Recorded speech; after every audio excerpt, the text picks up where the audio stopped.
L'ambassadeur François-Xavier Ngarambe a récemment inauguré un livre intitulé Le génocide contre les Tutsis du Rwanda, conséquences inéluctables des politiques criminelles et des crimes politiques de 1959 à 1994, dans lequel il relate les faits ayant conduit inévitablement au génocide perpétré contre les Tutsis en 1994 au Rwanda, ainsi que les différents acteurs ayant contribué à cette tragédie. L'inauguration a réuni plusieurs personnalités, dont le ministre de l'Unité nationale et de l'engagement civique, Dr Jean Damascène Bizimana. À travers cette émission, l'ambassadeur Ngarambe nous fait découvrir l'ouvrage. C'est un livre qui se veut comme une contribution à la compréhension de l'histoire du génocide contre les Tutsis et à la compréhension du génocide en général. C'est un livre qui part d'une interrogation.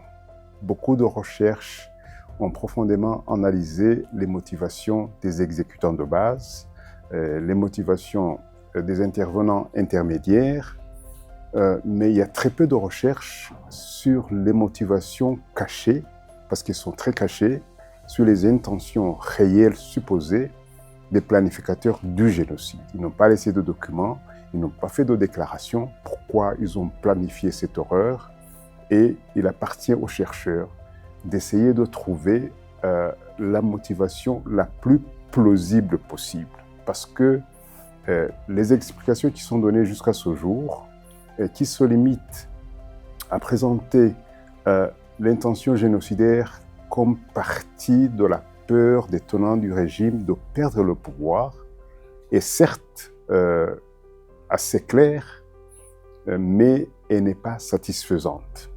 Elle a besoin d'être complétée dans le sens où il s'agit de se demander mais qu'est-ce qu'ils avaient peur de perdre en perdant le pouvoir? Qu'est-ce qu'il y a derrière cette peur? C'est à cette question que cette recherche a voulu répondre. Mais monsieur l'ambassadeur, dans votre livre, vous montrez que la tutelle belge a joué un rôle déterminant dans l'ethnicisation du pouvoir et la normalisation de la violence politique.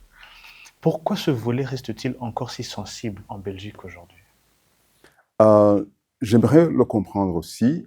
Mon rôle ici, c'est d'éclairer sur cette phase, et de qualifier 1959, le départ de la violence pré-génocidaire qui va devenir génocidaire complètement en 1994, en fait comme 1960-1.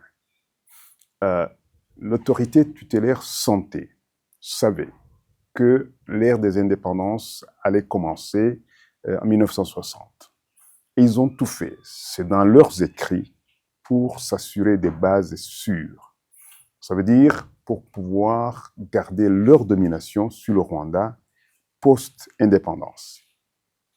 Et quelque chose qui le montre, c'est lorsque le résident spécial légiste va écrire en 1962, quand il a vu le défilé le jour de l'indépendance, où toutes les unités qui défilent devant les autorités sont composées de Rwandais et systématiquement commandées par des officiers et des sous-officiers belges.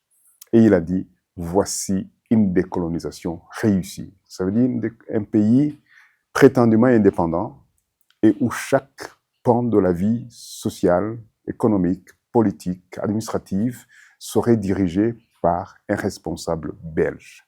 Alors, pour arriver à ce plan, il fallait, dans leur stratégie, faire trois choses. D'abord, écarter pour de bon la monarchie rwandaise. Ce n'est pas de l'anti-monarchisme, en ce sens que les Belges eux-mêmes sont dans un régime monarchique. Il fallait écarter la monarchie rwandaise parce que le roi Mutara III, à cette époque-là, avait montré des velléités indépendantistes claires. Et il avait beaucoup d'aura, beaucoup de respect et beaucoup de Hutus et de Tutsis et de Twa, la majorité des Rwandais, le suivaient dans ces démarches-là. Il est temps que le Rwanda soit indépendant. Donc la monarchie ne va jamais être favorable à notre plan de rester maître du Rwanda. Ça, c'est un. Deuxièmement, quand le roi est mort, son héritage s'est directement transmis, reflété dans un parti politique, l'UNAR, un parti qu'on va plus tard diaboliser comme un parti du retour à un système soi-disant féodal, Tutsi, etc. Mais c'est un parti dirigé par autant de Tutsi que de Hutus. Le président fondateur de ce parti, c'est Rukeba, c'est un Hutu, qui n'a aucune, mais alors qui n'a aucune référence à l'ethnie. Rukeba ne s'est jamais senti comme un Hutu ou comme un Tutsi. C'est un Rwandais fidèle à l'identité de la nation rwandaise. C'est un Rwandais qui veut restaurer l'intégrité de ce pays, la culture et les fondements de cette nation. Son vice-président, comme Lebero, c'est un Hutu. Et parmi les plus grands cadres, vous avez celui qui deviendra président et qui va être assassiné, qui était l'oncle de Kayibanda, Rwagasana.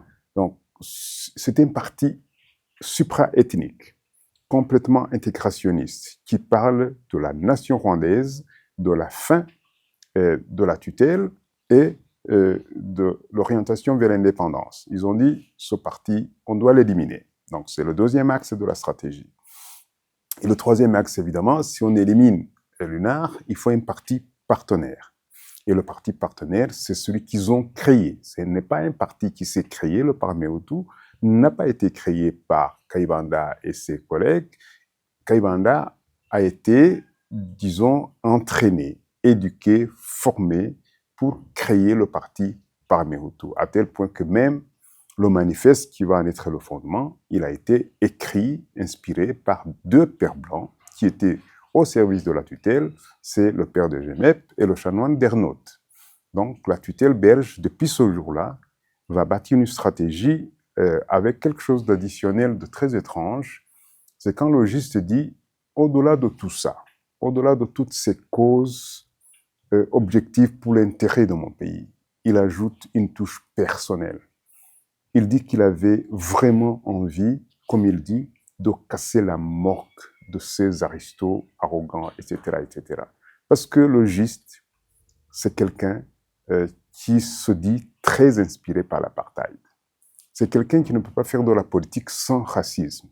C'est quelqu'un qui dit que son père lui a appris qu'on ne mélange pas les races comme on mélange de l'eau avec du vin. Et depuis cette stratégie, il va être un coloraire, c'est la racialisation de la politique rwandaise. Pour soutenir le Parti Hutu, il faut éliminer les Tutsis. Dans votre analyse, la haine ethnique et l'idéologie ne sont pas les causes ultimes du génocide contre les Tutsis, mais des instruments. Pouvez-vous expliquer ce déplacement de perspective? Le génocide est fondé sur son idéologie. Mais lors de son déclenchement,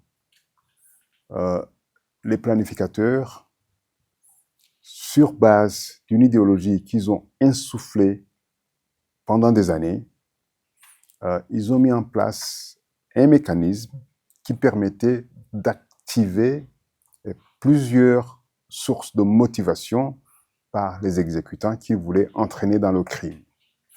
D'abord, ils avaient créé une mentalité d'obéissance aveugle à l'autorité. Sous le MRND, les slogans disaient « Iyobavuze genda genda ». Si on dit que tu pars, tu pars. Iyobavuze garuka garuka. C'était l'obéissance aveugle à l'autorité. Et les statuts du MRND parlaient d'une voix unique, d'une pensée unique, d'un peuple dans un moule unique. Donc, ils ont beaucoup joué sur l'obéissance à l'autorité pour transmettre l'ordre d'exécuter le génocide. Et deuxièmement, ils ont beaucoup joué sur ce qu'on peut appeler la peur causée par l'accusation en miroir. L'accusation en miroir des victimes. Levez-vous tous les Hutus, défendez-vous parce que vous êtes menacés d'extermination par les Tutsis. Pour arriver à cette phase de transmettre son message et son mot d'ordre, ils avaient tout fait depuis 1990 pour établir une égalité entre le combattant Ingotagni, l'Inyenzi des années 60, donc qui présentait comme le mal absolu, et le Tutsi, quel qu'il soit. Donc, pour créer cette psychose, cette peur d'un ennemi qui serait déterminé à vous exterminer et qui est partout. Donc, il faut se lever tous ensemble. Ils ne viennent pas attaquer le gouvernement, ils ne viennent pas attaquer le président, ils viennent vous attaquer. Debout, défendez-vous. En plus de la peur de cet ennemi qu'on vient de créer, il y a la peur des sanctions, parce qu'on obéit à l'autorité, mais aussi l'autorité va appliquer des sanctions extrêmes si vous n'obéissez pas. Et des exemples étaient utilisés par les mobilisateurs, les organisateurs de base. Ils n'hésitaient pas à éliminer physiquement, pour l'exemple, les personnes qui s'opposaient au génocide. Et c'est dans ce cadre que, en même temps que l'extermination des Tutsis, ils avaient accompagné le programme de l'élimination des Hutus démocrates, des Hutus qui sont des défenseurs des droits de l'homme, des Hutus défenseurs des libertés, ce que les gens disent d'une façon très superficielle des Hutus modérés. Non, ça veut dire des citoyens normaux qui défendent les droits de la personne humaine, qui défendent le droit à la liberté, qui défendent le droit à la différence, qui défendent le droit à la culture. Toutes ces personnes étaient éliminées, pour l'exemple, pour qu'on dise tous les Hutus sont ensemble dans la chasse à l'ennemi Tutsi, ou alors ils sont considérés comme des alliés de l'ennemi et éliminés de ce fait. En plus de cela, ils ont ajouté un ingrédient très fort à la base, compte tenu de la pauvreté de l'époque, compte tenu du chômage, compte tenu des conditions parfois très misérables de certains qui vont embarquer dans le génocide, ils ont joué sur la part du gain. Non seulement vous vous défendez, non seulement vous défendez votre pays, non seulement vous obéissez à l'autorité, non seulement vous échappez aux punitions, mais en plus vous allez être récompensé. Si vous tuez le voisin, vous allez prendre sa terre. Si vous tuez le voisin, vous allez manger sa vache. Donc, la part du gain a été aussi un instrument, surtout pour les couches les plus misérables, qu'ils avaient d'ailleurs entraîné dans cette misère-là. Et pour couronner le tout, c'est la garantie de l'impunité. Donc, non seulement vous allez accomplir un devoir salutaire pour la nation Hutu, ils avaient transformé la nation rwandaise dans la nation Hutu, mais en plus, vous ne serez pas puni. Personne ne peut vous punir pour faire votre devoir.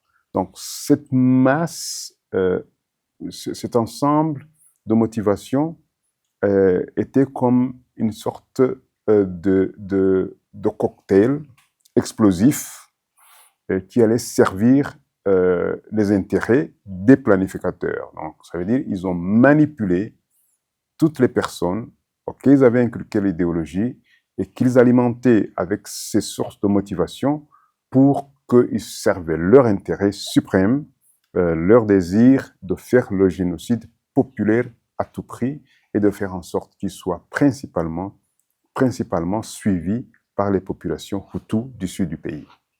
Monsieur l'ambassadeur, dans le livre, vous citez des propos ouvertement racistes de responsables belges, notamment Guy Logiste.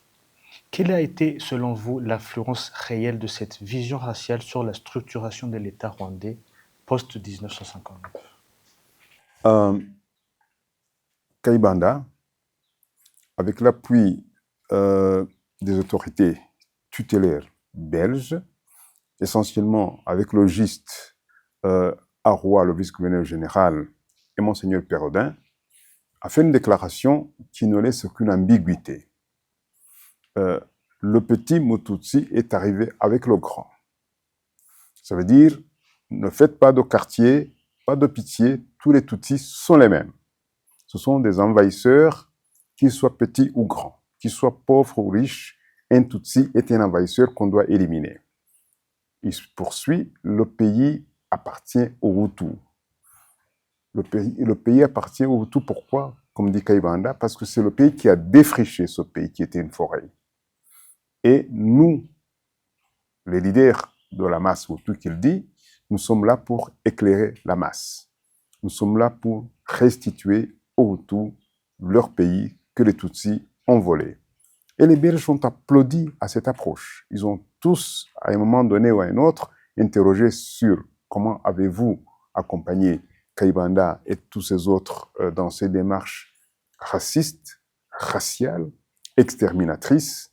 C'est comme s'ils disaient, mais c'est nous qui lui avons appris ça. Vous avez des propos très clairs de logistes, de Aroua, de Perrodin, qui vraiment assument cette idéologie. Mais, monsieur l'ambassadeur, vous montrez que l'exil forcé des Tutsis n'a pas été une conséquence secondaire, mais une politique administrativement organisée. Peut-on parler, dès les années 1960, d'un processus d'épuration ethnique? Absolument. Les premières expulsions des Tutsis par les populations Hutus excitées étaient faites sur base d'une manipulation très intrigante, mais aussi très révélatrice. Les populations de Ruengeri qui ont été les premières à chasser les Tutsis, on leur avait dit les Tutsis sont mauvais, ils ont tué le roi, ils sont anti-monarchistes, il faut les éliminer. Et vous vous rendez compte à quel point cela est cynique, et c'est les logistes qui assument vraiment avoir organisé l'expulsion des Tutsis de Ruengeri vers Nyamata. Et puis, la démarche a été nationale. Les autorités encourageaient les propagandistes, comme on les appelait, les propagandistes Hutus, à attaquer les familles Tutsis, qui se réfugiaient dans des centres, essentiellement dans les églises. Et puis après, on leur avait donné l'autorisation de sélectionner ce qui pouvait rester et ce qui devait partir. À un moment donné, entre 59 et 63, on peut estimer que plus de 50% des Tutsis avaient été soit tués, soit chassés du Rwanda. Cette épuration a un caractère politique assez cynique, parce qu'il s'agissait d'éliminer les voix qui sont contre le Parmi Hutu. Il s'agissait d'éliminer l'UNAR ou de l'affaiblir d'une façon électorale. Il fallait que l'UNAR ait le moins d'adhérents possible. Donc, ça, c'est un calcul électoraliste, d'abord, qui se transmet cyniquement dans un projet d'épuration ethnique. Mais deuxièmement, si on chasse les Tutsis, on les envoie en exil forcé, la conséquence normale, c'est qu'ils vont essayer de rentrer par tous les moyens. D'abord, de rentrer pacifiquement. La porte est fermée. Vous êtes parti, vous ne reviendrez jamais. Alors, automatiquement, c'est que des personnes normales qui se retrouvent à l'étranger dans des conditions extrêmement mauvaises, extrêmement injustes, et certains qui sont jeunes, qui sont forts, qui sont aguerris et qui sont politiquement mûrs se disent « mais c'est pas possible, nous devons par tous les moyens rentrer dans notre pays ». Cela était, disons, recherché par les autorités du Parmi Hutu et leurs mentors de la colonisation et puis de la période post-indépendance. Pourquoi? Parce que cela leur permettait de maintenir la population en alerte permanente, de dévier toute attention sur les problèmes socio-économiques du pays et de dire à tous les Hutus, l'ennemi est là. L'ennemi n'a pas cessé d'essayer de revenir. Et le juste dit dans ses mémoires, les Tutsis n'ont qu'une envie, c'est de renverser la situation. Et donc, si on crée cette alerte permanente, la non-obligation de rentrer des comptes, à cela, on ajoute quoi? Nous, les dirigeants du Parmi Hutu, puis plus tard du MRND, vous seriez exterminés par cet outil si on n'était pas là. Donc, suivez-nous dans la trilogie un seul peuple Hutu, uni dans un seul parti, c'est le Parmi Hutu, puis après c'est le MRND, derrière un seul leader providentiel, c'est Kayibanda, puis Abiyarimana. Cette trilogie permet de maintenir le peuple ensemble par la terreur, la manipulation politique, et ça permet à ces dirigeants, dans leur mentalité, de pouvoir se maintenir éternellement au pouvoir. Monsieur l'ambassadeur, dans quelle mesure le refus persistant du retour des réfugiés a-t-il rendu la guerre de 1990 pratiquement inévitable? Euh, à partir euh, de la fin euh, des années 60, le Parmehutu va déclarer, surtout lors de la crise de 1968, les mémoires de celui qui était à l'époque président de l'Assemblée nationale euh, parlent de quelque chose de terrible. Dans son analyse, c'est que les crises internes au Parmehutu sont devenues difficiles à gérer parce qu'elles sont le résultat de l'absence de menaces communes. La dernière attaque des Ignésis, c'était en 1967. Et il dit, depuis qu'on n'a plus cette menace, nous n'avons plus de thème, nous n'avons plus d'adversaires sur qui exercer notre combativité commune, notre agressivité commune. Donc, dans leur mentalité, il faut l'ennemi commun Tutsi pour pouvoir maintenir l'unité de la base Hutu, de la République majoritaire Hutu, comme il l'appelait. Et c'est à ce titre que, quand Kayibanda est mis en difficulté lorsqu'il s'achemine vers une sorte de présidence à vie, et qu'il sent qu'il y a des réticences même au sein de la base du Parmehutu, il pense à la solution, la même, créer la menace Tutsi, l'ennemi Tutsi. Un grand changement, c'est que les militaires qu'il a formés sont aussi en train d'affûter leurs armes pour le renverser. Ils vont l'accompagner très fortement, le pousser fortement dans l'aggravation des pogroms anti-Tutsi pour qu'il trouve le moyen de le renverser. Donc, ils vont le renverser, l'accuser d'avoir fomenté ces troubles et s'imposer comme les nouveaux maîtres de la République Hutu majoritaire. Et ça va être une période pendant laquelle ils ont pratiquement acquis le fait que les réfugiés n'ont plus la possibilité, ni politique, ni diplomatique, ni militaire, de pouvoir imposer leurs droits de retour. Mais les choses vont gravement changer avec la lutte de libération de la NRA, où beaucoup de jeunes Rwandais vont entrer dans cette lutte, essentiellement après 1982, lorsque le pouvoir de Habyarimana a pris des mesures inhumaines, des mesures scandaleuses, des mesures extrêmement, comment dire, des mesures carrément exterminatrices parce qu'ils voulaient que les réfugiés qui sont chassés d'Ouganda périssent dans des camps qui étaient des mouroirs dans l'espace entre le Rwanda et l'Ouganda, sans solution ni d'entrer au Rwanda, ni de retourner en Ouganda. Et cela a amené beaucoup de jeunes Rwandais, entre autres, à se poser plus de questions et à rejoindre la lutte de libération de Museveni. Et donc, le milieu des années 80, le pouvoir se rend compte que, de toute façon, s'ils ne règlent pas la question des réfugiés, ils vont finir par rentrer par la force parce qu'ils sont en train de s'aguerrir. Les rapports des ambassadeurs de Kampala et de Nairobi parlent de façon permanente. Les réfugiés s'organisent et ils sont en train d'être aguerris, ils sont en train de gagner beaucoup de capacités de réclamer leur droit de retour par la force.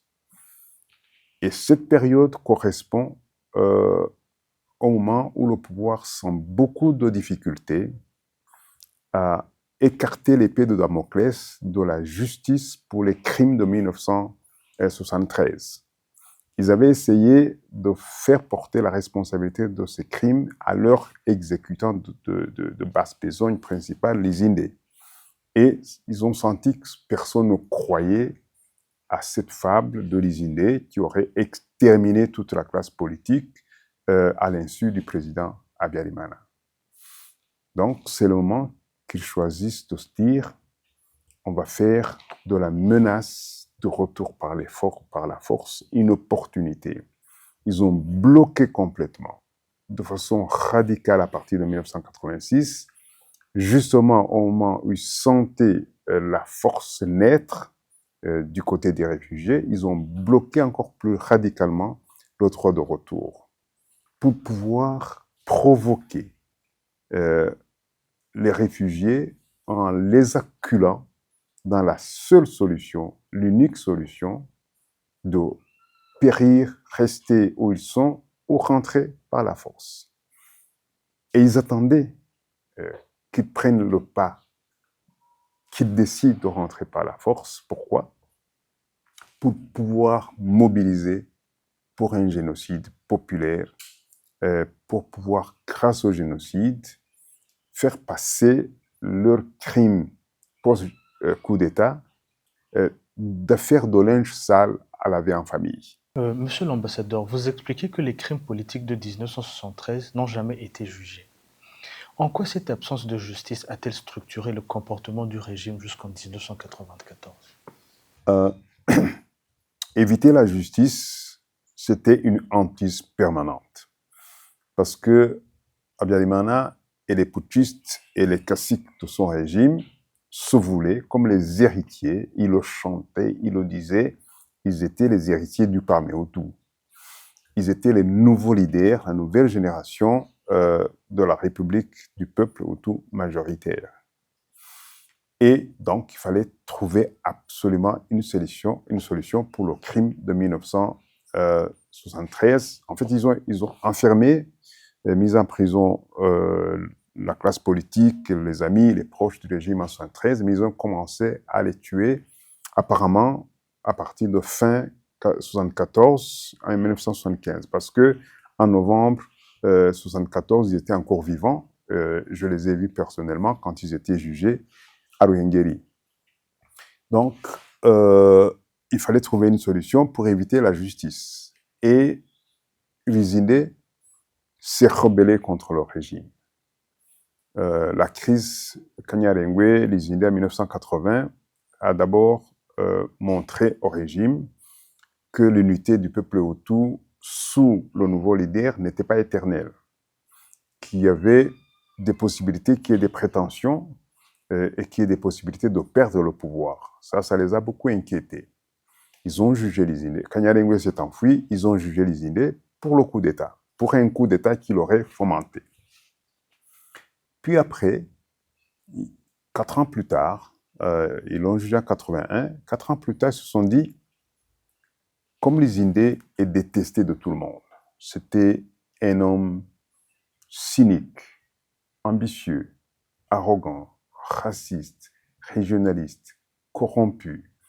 Comme ce type était honni, haï de tout le monde, pourquoi ne pas lui coller tous les crimes post-coup d'État? Donc, leur hantise a trouvé une solution en 1985, mais cette solution n'a pas convaincu. C'est pourquoi ils ont pensé donc, cette fois-ci, à la solution radicale que va déclarer Serubuga en 1990 et qui montre vraiment que ce qu'ils appelaient la solution à la question Tutsi était préconçue bien avant l'attaque du FPR. C'est quand Serubuga dit, devant l'ambassadeur Martre de France, après l'attaque du FPR, nous allons enfin pouvoir exterminer les Tutsis. Ils attendaient que le FPR attaque pour qu'ils mettent en place leur solution horrible, leur solution d'extermination de toute une partie du peuple rwandais. Monsieur l'ambassadeur, vous avancez une idée forte. Transformer des victimes potentielles en complices permettait de neutraliser leurs revendications de justice. Pouvez-vous expliquer ce mécanisme? À partir de 1975, quand l'élite est décimée, l'élite de la Première République, les victimes vivent dans le silence, dans la peur, dans l'inquiétude. Certains sont dans l'illusion que peut-être ils vont revenir un jour. J'en ai interviewé qui pensaient que peut-être ils ne sont pas morts. ils recevaient même des messages d'escrocs qui leur disaient que j'ai une lettre, votre époux, votre père veut de l'argent ou des médicaments. Donc des personnes ont même profité de leur désarroi, parfois pour les escroquer. Et ils sont restés comme ça, surtout que le MRND ne tolérait pas de dissidence. Mais après l'attaque du FPR, quand les langues se sont déliées avec l'ouverture politique dont la loi va sortir en 1991 en juin, après quelques tâtonnements, beaucoup de ces membres des familles qui savent maintenant que les leurs sont morts, ils ont appris qu'ils sont morts vraiment avec le procès de Lizine en 1985. Depuis qu'ils le savent de façon claire maintenant, ils restent encore dans la peur depuis 1985, ils ne peuvent rien faire. Mais quand les partis politiques s'ouvrent en 1991, beaucoup, presque tous d'entre eux qui sont adultes vont plonger dans la dynamique de l'opposition. Ils vont faire trembler le pouvoir. L'opposition démocratique naissante va faire trembler le pouvoir en janvier 1992. Et le mot d'ordre, c'est que l'objectif ultime de l'opposition, c'est de faire tomber Habyarimana. C'est de lui demander des comptes pour tous les crimes, pour la corruption du régime, pour les assassinats du régime et surtout pour les assassinats des politiciens de la Première République. Ça va énormément inquiéter le pouvoir. Et il va se dire, la seule solution, c'est d'activer le virus du Parmehutu et de l'idéologie du génocide contre les Tutsis qui a été semé et qui est en eux, dans beaucoup d'entre eux. On va activer ces idéologies. Et nous allons les utiliser dans l'extermination des Tutsis. Et dès qu'ils vont être associés dans un crime plus grave, tuer millions de personnes, ça va rendre le crime contre les leurs mineur. Et la preuve, c'est que, alors qu'à partir de 91, ils chantaient Abba et Kinani, justice pour les nôtres, après le génocide, quand beaucoup d'entre eux, beaucoup de proches ont participé dans le crime, j'ai fait une enquête qui montre que dans beaucoup de familles, des victimes Hutus du Sud de 1973, dans beaucoup de ces familles, des personnes ont été instrumentalisées, utilisées pour diriger le génocide dans leur communauté. Et donc ça amène au silence. Un silence qui parfois se traduit par la relativisation du crime dont les leurs ont été victimes. Vous avez des victimes qui disent, vous savez, avant et après les assassinats des nôtres, le Rwanda a connu beaucoup de tragédies. Et au moins, dans notre cas, nous pouvons au moins pleurer nos morts. Il fait allusion aux familles complètement éradiquées, complètement décimées, où il n'est resté pas une seule personne pour raconter cette histoire, comme on dit en Kinyarwanda. Ils savent très bien que non seulement le crime de génocide est de loin supérieur au crime politique de 1973, mais qu'en plus, ils ont perdu toute autorité morale de soulever ce sujet depuis que des personnes dans leur environnement, si ce n'est pas eux-mêmes, beaucoup de personnes dans leur environnement ont trempé dans ce crime. Monsieur l'ambassadeur, vous décrivez les accords d'Arusha comme une menace directe pour les auteurs de crimes passés. Était-ce la perte du pouvoir ou la perspective de la justice qui effrayait le plus le régime? Exactement le fond du problème. C'est la perte du pouvoir, mais qu'est-ce qu'on perd en perdant le pouvoir?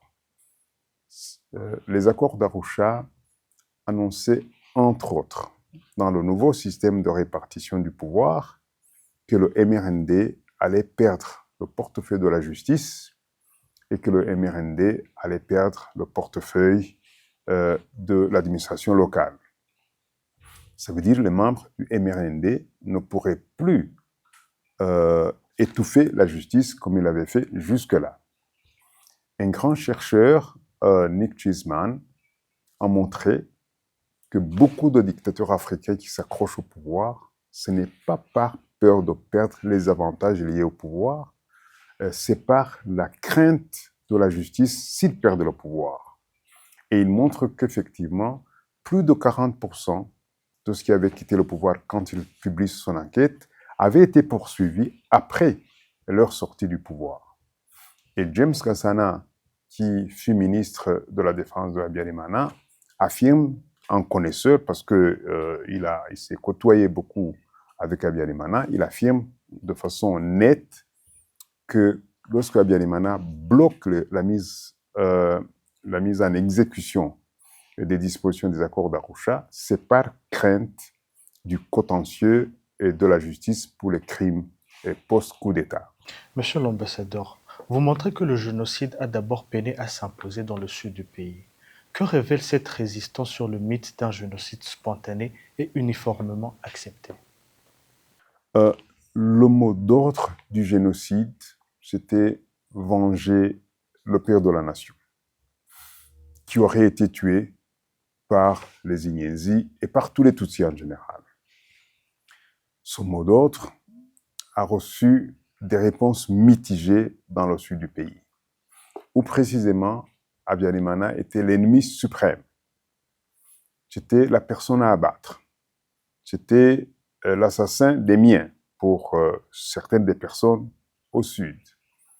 Donc, il était presque impossible de leur dire « tuez les Tutsis parce qu'ils ont tué votre ennemi ». Mais le pouvoir avait prévu tout ça. Dans toutes les communautés, dans toutes les communes, ils avaient prévu des mobilisateurs, même parmi les membres des victimes, en partant du principe de Machiavel que les hommes oublient plus facilement l'assassin de leur père que celui qui a pris leur patrimoine. Quand ils ont créé les branches Pawa, évidemment, ils ont ciblé beaucoup de personnes dans le sud du pays qui devaient être leurs alliés. L'histoire de Karamila, un anti-MRND convaincu qui a été retourné à 180 degrés pour devenir le chef de file du Pawa au niveau national, du Hutu Pawa, et surtout du Hutu Pawa au niveau du MDR. C'est un exemple très éloquent. Mais il y a beaucoup d'autres exemples moins connus que je présente dans mon livre, où même des personnes vraiment au niveau très local du grassroots, mais qui sont membres de ces familles-là, ont été approchés et inondés d'avantages matériels pour que le jour venu, ils s'associent avec celui qui leur a donné, celui qui les a enrichis. Si, de plus, on ajoute quelque chose d'essentiel, c'est vrai que le régime a tué les nôtres, mais vous êtes appelés à vous positionner contre l'ennemi commun Tutsi, et nous allons voir entre nous, plus tard, nous allons régler la question des 50-55 personnes qui ont été tuées, mais d'abord, entre vous tous, unissons-nous, exterminons l'ennemi Tutsi, et nous verrons plus tard. Donc, le régime a fait en sorte que ces personnes-là, qu'il avait inondées de beaucoup d'avantages matériels, d'avantages moraux, en les nommant à des postes de responsabilité. Depuis déjà 1973, au lendemain du coup d'État, un des fils d'Omboni Moutoua est mis au gouvernement. Quand un nouveau parlement va être mis en place, le fils aîné de Kaibanda, il est d'office le chef de file du MRND en préfecture de Gitarama. Et donc, il y a toute une dynamique de fidélisation des victimes. Fidélisation des victimes, corruption des victimes, et pour que le niveau intermédiaire, les cadres qui viennent des familles des victimes, influencent toute la base parce que ces personnes en plus sont des personnes de référence dans leur communauté.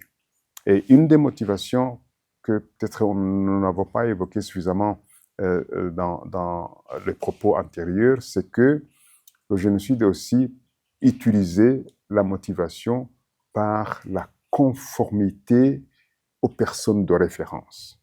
S'identifier avec les familles du Parmi Hutu, c'est être dans la norme, c'est être dans la bonne direction. Donc, en travaillant sur ces personnes, ils ont pu vraiment gagner la fidélité et gagner la mobilisation de la majorité des populations du Sud qui, au départ, rejetaient complètement l'appel à venger le père de la nation. Un exemple pour conclure sur cette question, c'est le bourgmestre Akayesu. Il luttait les armes à la main contre les forces génocidaires. Il avait entraîné des jeunes. Avec ses policiers, il faisait le tour de sa commune pour protéger les victimes. Il a même personnellement tué des agresseurs Interahamwe. Et quand il a été approché, retourné, il est devenu l'un des plus féroces exterminateurs pendant le génocide dans sa commune, à Taba. Monsieur l'ambassadeur, quel rôle doivent jouer les historiens, les journalistes et les médias face à un crime conçu précisément pour étouffer la vérité et la justice? Le génocide contre les Tutsis nous montre quelques vérités que les historiens du présent, les journalistes, les historiens du passé doivent ensemble creuser et en faire des instruments pour éclairer l'humanité. D'abord, c'est que le génocide n'est pas une fatalité. Il n'est pas inscrit dans les gènes d'aucun peuple. Il n'est inscrit dans aucune histoire d'aucun peuple, dans aucune culture, dans aucune tradition. Le génocide est un instrument politique. Le génocide est développé, mis en œuvre par des politiciens cyniques, des politiciens monstrueux, des politiciens qui sont prêts à aller jusqu'au bout pour acquérir ou se maintenir au pouvoir. L'histoire du génocide contre les Tutsis montre aussi que le génocide n'est possible que grâce à la facilitation, grâce à l'abandon par la communauté internationale de ses responsabilités. Donc, et de ce fait, le génocide est rendu possible, facile, parce que la communauté internationale a abandonné, a failli à ses obligations. Et le génocide contre les Tutsis nous éclaire sur une vérité. Lorsqu'un peuple se voit menacé d'extermination et abandonné par ce qui devrait l'aider à faire face à ce danger, il a le droit de se défendre. C'est l'un des rares cas où la violence est légitime. Parce que l'histoire des génocides a montré qu'une intervention extérieure viendrait, si jamais elle vient, elle viendrait toujours trop tard. Et que seuls les peuples concernés doivent se défendre par le droit, par la politique et par les armes s'il le faut. Parce que c'est l'une des rares situations où la prise des armes est vraiment légitime. Ce fut le cas lorsque le FPR prit la décision historique de prendre les armes, de déclarer les négociations nulles et non avenues et de prendre toutes les mesures qu'il fallait, d'accepter tous les sacrifices nécessaires pour mettre fin au génocide. Les historiens ont l'obligation de montrer toutes ces vérités pour que plus jamais ça soit une réalité. Monsieur l'ambassadeur, merci infiniment de nous avoir accueillis. Merci aussi.